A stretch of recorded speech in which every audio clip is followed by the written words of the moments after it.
Looking for fascinating conversations with industry thought leaders? Want to get the inside scoop from local legends? Interested in the stories behind the stories from celebrated visionaries? This is your home for the best our university has to offer. Welcome to We Are IU. Hello, everyone. I'm J.D. Denny, editor of the IU Alumni Magazine, representing the IU Alumni Association and the IU Foundation. And I'm here with another episode of We Are IU. Today, we're joined by Curt Cignetti, head coach of the Hoosier football team. Coach Cignetti, thank you for being here. I'm really excited, and I'm looking forward to the chat. Pleasure. Great. Well, maybe we could start with our audience. We're going to be talking to alumni, and they are some of the most loyal and committed fans. What kind of impact does their energy and support have on the program? Let's face it, there's been some lean times here in football, right? And once our people got a taste, it was over the top. And I can't even explain what that meant to our football team to have a sold-out stadium, waving those towels, thousands outside that couldn't get in, college game day, big noon kickoff, and just so loud. And those are points. So that's 2 touchdowns right there, without question. And to me, that was the most gratifying part of the season, was seeing how the people packed the stadium, the source of pride at the university, the city of Bloomington, the state of Indiana, and our, the national exposure that we received, which benefits the university. That's right. As an alum, I can personally say it was thrilling. It was thrilling to be in that stadium and watching you guys just roll. It was just a great experience. So thank you, and thank you to the team. And I wonder if you could kind of reflect a little bit on 2024 and kind of spin it out into maybe a bit of a life lesson. Long and great success, winning games, the season, individual plays. How do you kind of balance that success and wanting to kind of revel in that with staying focused on the goal? Well, being focused on the goal is the key to the drill. And you got to have a blueprint and a plan. You got to have high standards, expectations, accountability throughout your organization. You got to have the right people on your staff and the right people in the locker room. And the leader's job is to create an environment where everybody can thrive. You got to be organized and structured in everything you do and efficient. And we've had a great culture for a long time. We're always looking for better ways, but we know what we're doing. And so was I surprised? No, I was not surprised. College football, college athletics is all about recruiting, development, and retention. And development is a huge piece of it, with what goes on in the strength and conditioning program, and then the football part, the meeting room, the practice field, and how we play the game. So I felt really good about what we got done my first month here, because we had a lot of guys that had gone in transfer portal, and we're down under 40 scholarships at one point. But we brought 22, I think, in 3 weeks, 32 total, 10 more in the spring. I knew we flipped the roster after 21 days here. And then the process just took care of itself. But really, the only expectation for a student athlete in this program is be where you're supposed to be and do your best, and the process will take care of itself. And so the focus is always on improvement. And I think in business and in life, you got to be committed, disciplined, have a great work ethic, you got to keep your eye on the bullseye. And consistency, day in, day out, consistency is so important, and being able to handle success and failure and being persistent. And, we have a relentless mindset and an identity as a football team, which takes time to develop. Every year, you got to start over again. You got to rebuild the house from the foundation up. And that's what we're currently doing now with our summer conditioning program. We've been through winter, we've been through spring ball. Now we're into the summer. And as the head coach, the leader, I've always got anxiety about certain elements of our football team every single year. Okay, but we go out there and we're better in fall camp than we were in spring ball. We build on our successes, and the kids play the game the way we want them to play the game, and the results speak for themselves. Absolutely. Thank you for that. Useful, for sure. And I might stick with philosophy a little bit, and I'm sure it's different for every player, but when you talk about continuous improvement and just playing up to potential, are there some techniques, approaches that you might take, generally speaking, about how you elicit that from your players? Well, I think it all begins with the people you bring into your program.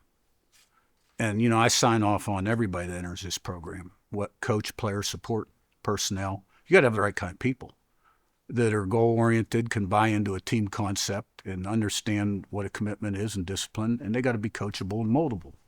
And it can't be selfish. So you got the right people, and you got a blueprint and a plan, and you got high standards, and everybody understands the standards because you got good leadership. You've had a history of success, so you've developed leaders in your program, and the other ones sort of catch up and meet the bar, right? And that creates a culture in terms of how you do things and what your expectations are. That's great. You said that your father, big influence when it comes to football, Right. life. Could you talk about the influence he's had on that approach, that philosophy that you employ? Well, my dad, College Football Hall of Fame. I knew in third grade I wanted to coach. I was the oldest of four. Oldest always has the little toughest. But my dad was a great leader, role model. He stood for all the right things. He was tough. He had a great work ethic. He was very persistent. He was very confident. He never met a challenge or obstacle that he didn't believe that he would not overcome. I mean, they gave him his last rites twice. He had cancer. My senior year of high school, he's head coach at West Virginia. He beat that. He was the first person to beat that particular type of cancer. And that's who he was. And that rubbed off on me. And, I never coached for my dad. And I played for him 1 year. But I learned a lot about life from him. He led by example. And he was very consistent in his behavior throughout the day in, day out, month in, month out. And so tremendous influence on me, no question about it. You talked a little bit about the upcoming season. What were you most encouraged by, and what are those areas that might be giving you a little anxiety? Yeah, well, it's a process. And nowadays, college football transfer portal, you got a lot of new faces. So, bringing these guys together and getting them to assimilate and become cohesive and develop that group work ethic takes some time. But I like the way we finished spring ball, and I'm confident we'll have a good camp. And we've got the pieces, and now we got to form the intangibles before we run out that tunnel for the first game.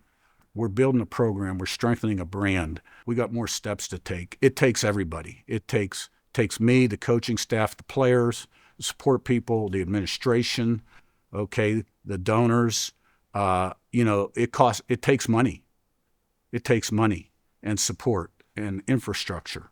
And the commitment that President Witten and Scott Dolson have made to me has been just outstanding. But it's never enough because, this is the Big Ten. We want to beat Ohio State. We want to beat Michigan, Oregon, Penn State. Our potential is unlimited. We just got to get everybody on board. Another new thing coming up for the season in 2025, the mascot, the Bison. Yeah. We hear about it, saw about it. We've got little hints about it. So what's your take on the Bison mascot? I like the Bison. My kids were big Bison advocates when I first got the job, and they started seeing these pictures of the Bison. And I think it's a great mascot. And I think it'll be good. And I think the bottom line is we got to have success on the field. And then when we do, everybody's going to rally around the Bison. If I could get into a little bit your pregame, postgame routines, kind of take us through what that might look like on game day and other times. I know, for instance, you've got the recliner at home. Tell us a little bit about that. Yeah, well, the recliner doesn't match the furniture and really hasn't fit in any of our past 3 or 4 moves. And it was on its way out this summer until the Indianapolis Star did an article on it. Now it's untouchable. So it's 30. I've been married 36 years. We've been married, and the recliner's 36 years old. And it's part of us. But, there's a routine, obviously. And depending on what time kickoff is, there's going to be a breakfast. There's going to be a coach's staff meeting here in the offices or on the road in a conference room, kind of a checklist type meeting. There's going to be offense, defensive walkthrough after pregame meal 3.5 hours before kickoff. And then get on the bus and come to the stadium. And then everybody has their own thing. I get dressed and then go down to coach's room and just sort of sit there in my own little world and I get nerved up a little bit before the game. Go out to pregame, and once that game starts, you got to be locked in. Coach Cignetti, thank you so much for your time. It was a great conversation. And that'll do it for this episode of We Are IU. Please like and subscribe, and we'll see you next time. Go IU. Thanks for joining us for another episode of We Are IU. Your home for fascinating conversations with thought leaders, legends, and visionaries from the university we know and love. New episodes available monthly at myiu.org.